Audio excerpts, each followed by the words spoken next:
Olá, Deus abençoe a sua vida. Vamos estudar mais 3 capítulos do livro de 1 Crônicas. Capítulo 4, capítulo 5 e capítulo 6. Capítulo 4, 1 Crônicas continua falando sobre descendentes, mais nomes. Mas agora ele está falando de outros descendentes de Judá. E aqui tem algo muito importante, porque o capítulo 4 ele vai destacar a linhagem de Judá, dando atenção a uma família, que é a família de Pérez. Ele é um dos filhos de Judá. Destaca-se aqui no capítulo 4, e aí você precisa ver, ele vai destacar aqui, por exemplo, a oração de Jabes. Leia o capítulo 4, se você já leu, já ouviu, eu já preguei uma ou duas vezes aqui na igreja sobre Jabes. É uma oração fantástica, é uma oração que deve ser repetida. Deixa eu ler com você então o verso 9 e 10. Diz assim, olha: Jabes foi o homem mais respeitado de sua família.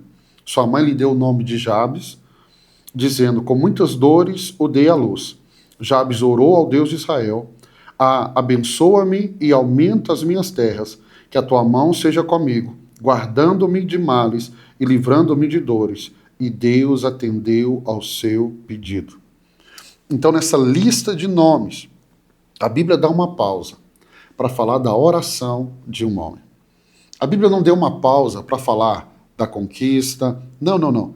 Ela deu uma pausa para falar que ele orou e Deus atendeu a sua oração. Irmão, isso aqui fala muito ao meu coração. Nosso Deus é um Deus que responde a oração. E a oração de Jabes não é aquela oração longa, porque o próprio Jesus vai dizer que a oração não se trata de ficar repetindo a mesma coisa. Não é o quanto eu repito, mas é o quanto o meu coração é intenso nessa oração. Uma oração pautada na palavra de Deus. Uma oração pautada nas promessas de Deus, onde Deus vai dizer sim e amém. E eu oro, e eu desejo que ao ler a Bíblia você alinhe o seu coração com a vontade de Deus e que você faça as orações tão intensas como essa de Jabes, que vão gerar transformações, respostas na sua vida. E aqui ele destaca a oração de Jabes. O que Jabes pediu foi a bênção de Deus na sua vida. Peça isso hoje, peça isso hoje, peça isso hoje em oração. E ele também vai mostrar aqui, menciona os clãs que trabalhavam com cerâmica e tecelagem, né? Isso é muito interessante, porque nós temos aqui, além dos descendentes de Judá, nós temos também os descendentes de Simeão, aqui no capítulo 4. Então ele fala dos descendentes de Simeão, que o verso 24 diz, estes foram os filhos de Simeão, Nemuel, Jami, Jarib, Zerá e Saul. E aí ele vai falando aqui, né, desses nomes, e mais uma vez, você corre o risco de ver apenas nomes aqui. O verso 38 diz assim, esta é a lista dos líderes do seu clã. Aqui não estão os nomes de todas as pessoas, mas a lista dos líderes. Líderes que receberam de Deus esse chamado, para serem líderes dos seus clãs. Disseram sim. Toda liderança traz consigo muita responsabilidade. A quem muito é dado, muito será comprado. Mas o que vemos aqui é que a Bíblia registra o nome dos líderes. Tem muitas pessoas que querem a glória, mas não querem pagar o preço.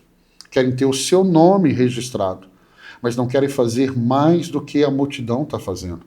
Aqui não tem o nome da multidão, aqui tem o nome daqueles que decidiram liderar seu clã, liderar sua família, e não tem liderança sem um preço a ser pago. E o preço é muito alto. Mas sabe quem vai ser lembrado? É pessoas que não se omitiram, não pessoas que se esconderam, mas aqueles que disseram sim.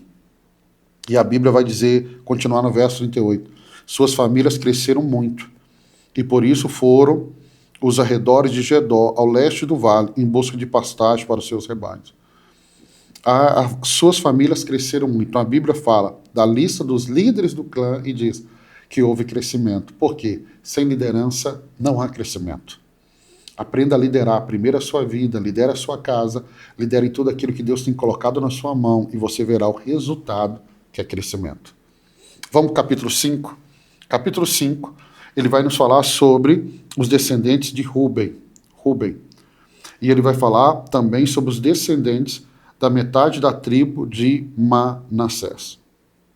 Isso é muito interessante, porque vai começar falando que estes são os filhos de Rúben, o filho mais velho de Israel. Por que está citando Rúben? Porque era o filho mais velho, era o que tinha a bênção de primogenitura. Então, nesse capítulo, são mencionados os descendentes de Rúben e os descendentes da meia tribo de Manassés. A meia tribo. Por que é meia tribo? Porque Manassés era filho de José, juntamente com seu irmão. Por isso, a meia tribo. Vai destacar-se aqui as transgressões deles contra Deus, que ressuscitou na perda de sua primogenitura e na conquista de suas terras pelos assírios. Então a Bíblia dá esse lugar de destaque para Rubens, porque ele é o primogênito, mas o seu caminho de pecado faz com que ele perca esse lugar. Lembre-se, o pecado sempre vai trazer consequências.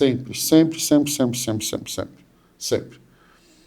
E ele perde esse privilégio, não só da primogenitura, mas também da sua terra, por causa do pecado. Nós temos descendentes de Gade, porque ao lado da tribo de Rubens ficou a tribo de Gade, desde a região de Bassã até Salcar. E as tribos de Gade aqui, ela é lembrada. E vai falar assim, Joel foi o primeiro chefe de clãs em Bazã. Verso 16, a tribo de Gade habitou em Gileade. Esse nome de Gileade vai ser ouvido ainda muito ao longo da Bíblia. A Bíblia vai falar que Gileade era um lugar de bálsamo, um lugar de cura. E aí, as tribos de Rúben, Gade e a metade da tribo de Manassés tinham juntos 44.660 homens de combate, capazes de empunhar escudo e espada, de usar arco e treinados para a guerra. Então não era apenas uma família numérica, era uma família preparada. Isso nos fala muito, né? Eu que tenho filhos, eu sei que eu preciso preparar os meus filhos.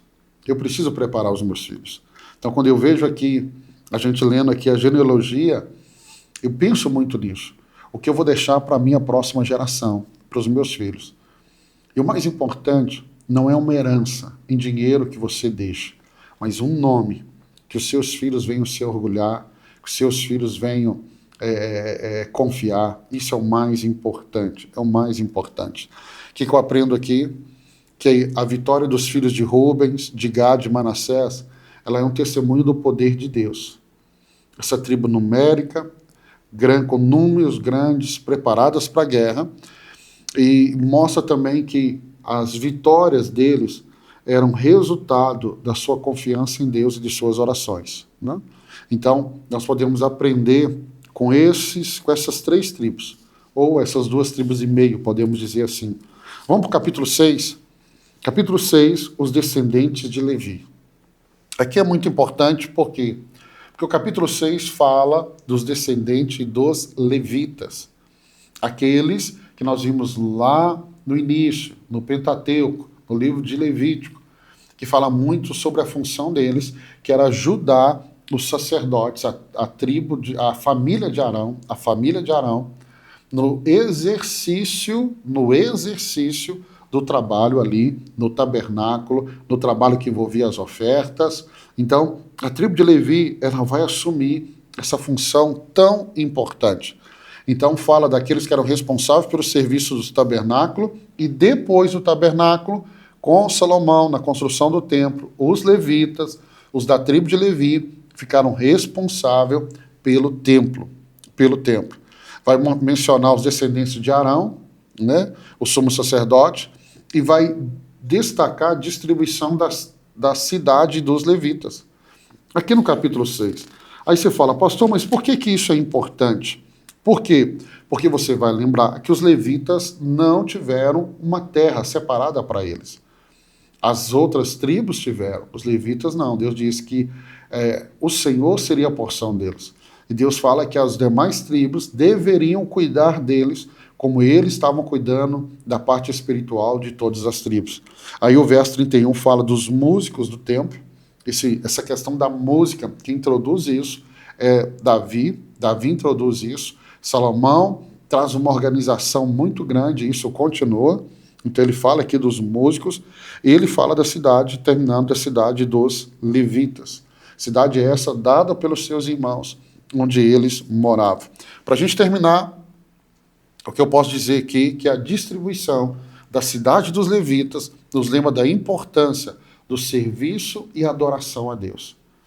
Eles não dedicaram ao serviço e adoração a Deus porque não deram certo em outras áreas, não, porque Deus os escolheu. E quando Deus nos escolhe para a obra, Deus cuida. Deus cuidou deles. Deus deu cidade, Deus deu moradia. Então, quando Deus nos chama, Deus cuida. Quando Deus chama, Deus cuida. E isso é muito importante. E também vai nos ensinar aqui sobre a necessidade de priorizarmos a comunhão uns com os outros e o serviço ao Senhor em nossas vidas. Nós não estamos no Velho Testamento. O serviço ao Senhor não é agora para uma família, para uma tribo. O serviço ao Senhor é para todos. Todos aqueles que receberam Jesus como Senhor e Salvador da sua vida. Deus te abençoe. Terminamos mais 3 capítulos. Amanhã, se Deus permitir, nós vamos avançar em mais 3 capítulos da Bíblia. Deus te abençoe.